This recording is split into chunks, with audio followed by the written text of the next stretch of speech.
Final Fantasy.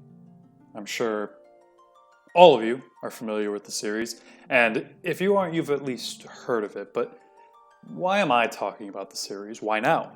Well, back in early 2017, I purchased Final Fantasy XV, put about 25 hours in, and then put it down. Something about it just wasn't really clicking for me.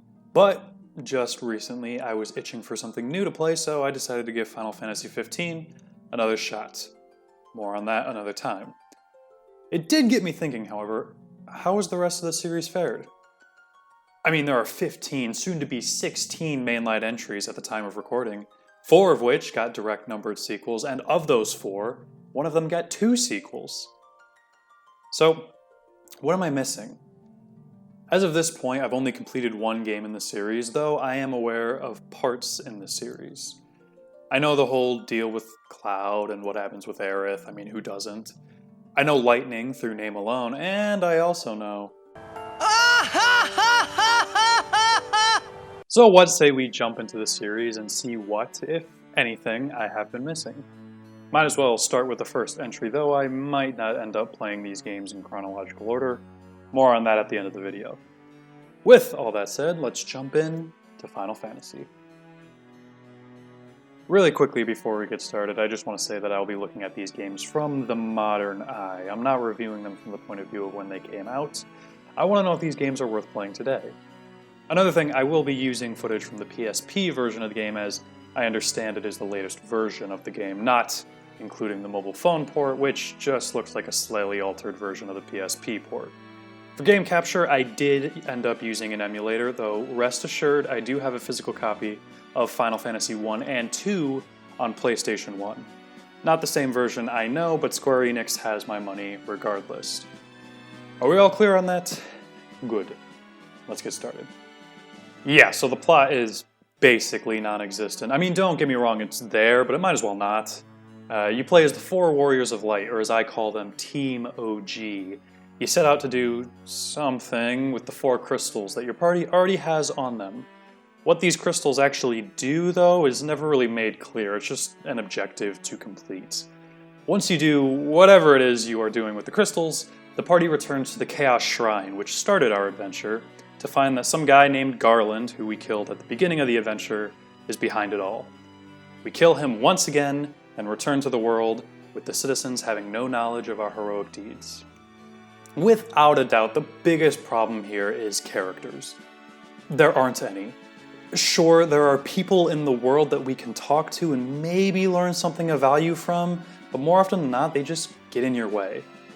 Even Garland, the big bad guy of the game, is just kind of there.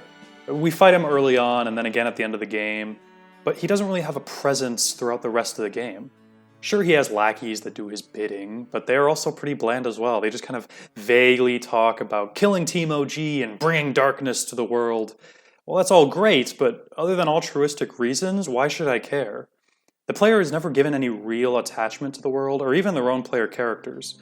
What does Bran the White Mage think of all this? Is Johnny the Warrior concerned about his family back home? Is Sam the Red Mage only doing this for monetary gain? What does Dom the Monk think about constantly getting killed and revived? I don't know. The 4 people we spend the most time with have zero reaction to anything happening to them. And I know the silent protagonist is somewhat of a video game staple that continued from the NES all the way to the Switch, but even Master Chief asks questions and interacts with those around him. That's not the case here. As a result, the player has no real interest in what is happening and ends up just going through the motions. Not to mention that the game is incredibly stingy on giving out information to the player. Oh, what's that? You just finished the Earth Gem quest? Cool. Where are you supposed to go from there? That's a good question. Sure, there is the elemental quest line, but in terms of why you actually go from point A to B, fuck you. There is no through line aside from the general push of exploration. What brought us to this town? Why are we making a detour to this dungeon? I don't know. The game does not tell you where to go next and why, and it's not a matter of hand-holding, it's a simple matter of direction. If the player has no clue where to go next, chances are they're just going to put the game down. I imagine some of this is mitigated with the NES original, but that really isn't an option here.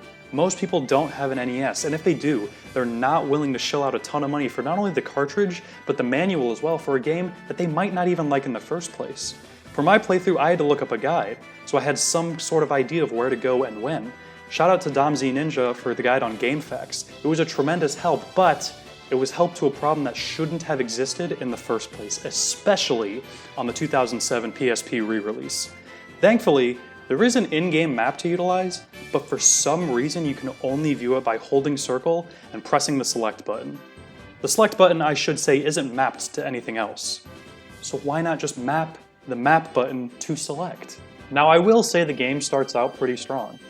The game shows you where in relation to Cornelia the way to progress is, and while I'm at it, I will praise this cutscene. It's quite charming, but it's the only time something like this really happens. Yes, after every major dungeon, the game will show you that a new path has opened up in another dungeon, but the game doesn't tell you where these new dungeons are, so they might as well not even be shown in the first place. Overall, the story just left me with a very weak impression of the game.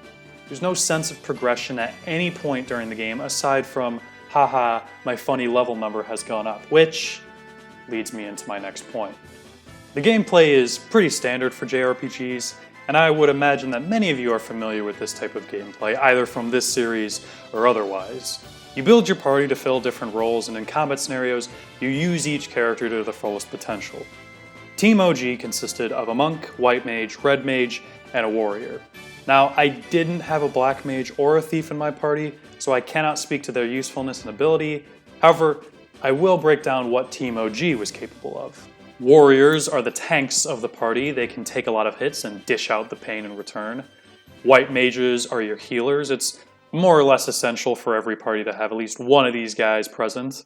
They dish out very powerful healing spells and occasionally will throw out some status effects that may or may not be useful to your party. Monks are your glass cannons, heavy emphasis on the glass portion of that. Oftentimes my monk would fall during battle, and that wouldn't normally be a huge deal. I mean, my white mage had a handful of resurrection options, both via spells and items, so I could just get him back up and back in the fight, but more often than not, the battle would end soon after, and the monk would lose out on any experience from that fight, thus making him even weaker in comparison to the rest of the party. Finally, we have the red mage, and he's a weird one. I'm not entirely sure what the purpose of this class is, maybe an all-arounder. On paper he makes sense. He can cast both white magic and black magic, making him a mix of the two. Okay, I get that, but at a certain point my red mage was incapable of learning higher level spells. I would arrive in a town and there would be no new spells that he could learn. He can be pretty well equipped with physical weapons, which makes me think he could probably be classified as a half-caster, sort of like the paladin from D&D, but he was more often than not squishier than my monk was, so it was a strategy that never really felt super viable. Now, at a certain point, Team OG can get promoted to a superior class. Dom dyes his hair blonde and becomes a master. Bran takes his hood off and becomes a white wizard. Johnny finds a cape and becomes a knight. And Sam does nothing and becomes a red wizard. Now, for the martial classes, Master and Knight, I noticed the change immediately. They were hitting harder and more often. That's cool. Spellcasters, however, felt identical to how they were before. Bran the White Mage, especially. Now, jumping into the combat proper, it's pretty par for the course. Turn-based combat is the name of the game here. You enter the arena, you see your enemy, you see your party. It's now up to you to decide what each party member does. Now, I should say this now, if you don't like turn-based combat, leave right now. This is without a doubt a make-it-or-break-it aspect for most of the Final Fantasy series. I, for one, have come around on turn-based combat. I used to really hate it, but as I've gotten older, I can see its merits. But how does this game implement this style of gameplay? And the answer, not very well. In most situations, the combat just isn't engaging. I know the meme is mash X to win, but it's true. For 90% of the encounters in this game, mashing X is completely viable. I know this problem doesn't exist on the NES original, but as far as the PSP port, it's a completely viable option to approach combat. And honestly, why wouldn't you? You know, here I am making progress towards the next town and boom, I get attacked. I don't really want to be in this fight, so I just keep mashing X so I can get back to walking. After a few rounds, I win, and I make more progress. Which brings me to the shadow that covers the entire series. Random encounters. Seriously, I hate random encounters. They are the opposite of fun. All they do is slow you down and hinder progress. Now, I wouldn't really mind the random encounters if the combat was engaging, but since we already established that it largely isn't, the random encounters quickly become a nuisance. Now, to the game's credit, they do try to change this formula up a little bit. They have this feature of preemptive strikes and ambushes. Basically, if you get a preemptive strike, you get a free round to attack the enemy without a chance for them to retaliate, and vice versa for an ambush. Think of them like surprise rounds in D&D if you're familiar. Now, on paper, I really like this idea. It makes the player constantly aware of what they are going to do for the coming fight. If normally you play a little aggressive, well, guess what? You just got ambushed. So now you have to play far more defensively than perhaps you were going to initially. The problem is that the game never really explains what triggers this. In fact, they don't explain it at all. There are times when you just get ambushed. And since the battle animation for entering a battle is the same no matter the encounter, you have no idea if you're gonna get the benefit or not until it's already happening. Again, I like the idea, but the implementation is just confusing. So every encounter is dull, so therefore the gameplay is dull, right? Well, not entirely. The boss fights are excellent. The bosses are tough, but never too tough. They feel just challenging enough so that they force you to break out of the mash X to win mindset. They're great. Particularly the first battle you have with Tiamat. This was a perfectly balanced encounter in my mind. It was fun and challenging without being bullshit. Every mistake felt like it was because I screwed up. Either I got too cocky or not something, but it felt like my fault. All the boss fights really are very good, but again, the first battle with Tiamat especially was the most fun I had in the entire game. It's just a shame it took 9 hours to get there. The same, however, cannot be said about the final boss, Chaos. He's just a bullet sponge. He can heal all his hit points in one turn, making all previous efforts pointless. He can one-shot members of the party with his physical attacks, and his magical attacks are more often than not going to reduce most of your team's hit points in half. The only way you're going to beat him is to grind levels, which again is a staple of JRPGs, but since the random encounters aren't very interesting, the grinding very quickly becomes dull. See, in terms of gameplay, every time the game takes a step forward, it also takes 3 steps back. The game can be fun. It just often isn't. I do want to take a quick minute or two to talk about the game's presentation. I think it's great. I love all the sprite work here, it's really good looking stuff. I do wish the enemy sprites were animated like the player character sprites, but I'm not really going to hold it against the game.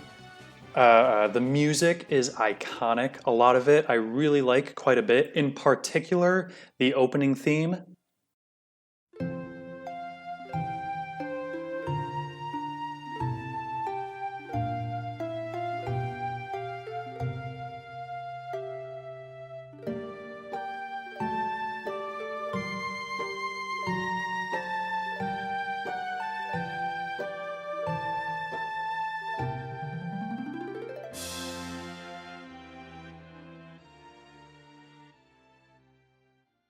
And Boss Battle A.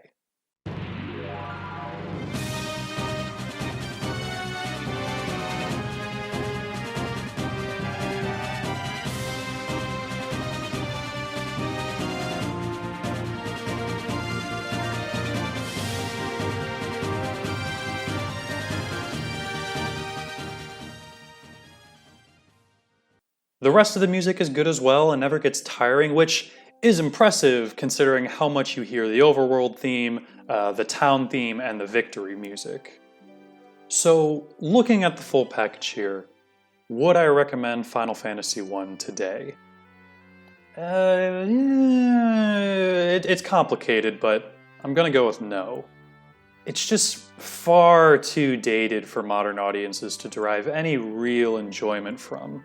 The story is non-existent, and the combat is, for the most part, pretty dull. The music is great, but that's not enough to save an experience that is otherwise just boring. I know what I say here isn't really going to change the mind of people dead set on playing through the entire series, but please, don't waste your time. Again, there are glimmers of a really fun game here, particularly during those boss battles, except for Chaos. But these glimmers of hope are so few and far between. If you are in the same position I was in a handful of weeks ago, and you are curious, don't bother. You're not going to enjoy it. Still, if you choose to ignore me and purchase the game regardless, I feel that you'll be getting a decent amount of bang for your buck. Using a guide and not bothering with most of the side activities, I clocked in a little over 12 hours, which is substantial for a game from the NES. There is some endgame content here, but I didn't bother. If it wasn't obvious, I'm not really a fan of this game. But I promise I won't let that affect my opinion of the series going forward. Which, now that I mention it, brings me to my last point. What game I'm going to be playing next? Well, I'm leaving that up to you guys. I've linked a straw poll in the description for you guys to vote on the next numbered Final Fantasy game I'll be taking a look at. The series is pretty episodic, so I'm not worried about potentially playing these games out of order. So go ahead and place your votes, and I'll see you guys next time. Take care.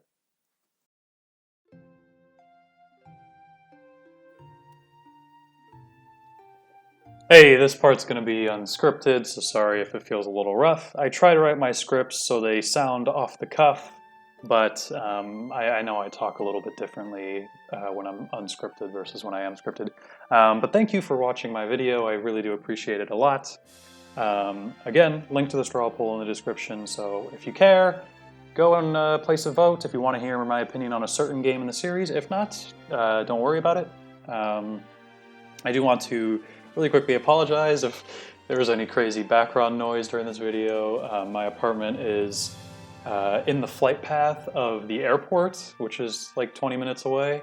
And I also live right next to like a tram station, so that can get pretty noisy as well. I'm also not facing the inside of the complex. My window faces the outside of the apartment complex. So, you know, there's traffic, there's through traffic. So again, just if there's any background noise, I do apologize for that. I will try to mitigate that going forward. But yes, thank you guys again. Whether you know me personally and you came here from my Instagram post, or you're my parents, because I know at least my mother will watch this. Hello. Or my friends, or if you just found this video through the grapevine, or if YouTube recommended it to you, however you got here, thank you guys so much for watching. If you're curious, then go ahead and subscribe. You don't have to if you don't want to. It's up to you. Yeah, just thank you guys again for coming and watching the video and making it to the finish line. I'm hoping to keep this going beyond Final Fantasy. It's not like I'm just going to look at Final Fantasy and then stop talking and making videos. But, you know, we'll see. We'll see. And we still got a long ways to go before we get there. So, but again, thank you guys for watching once again, and take care of yourselves. Don't subscribe to me, subscribe to Lindsay Ellis. She's a much better content creator than I am. Thank you for watching once again. Take care.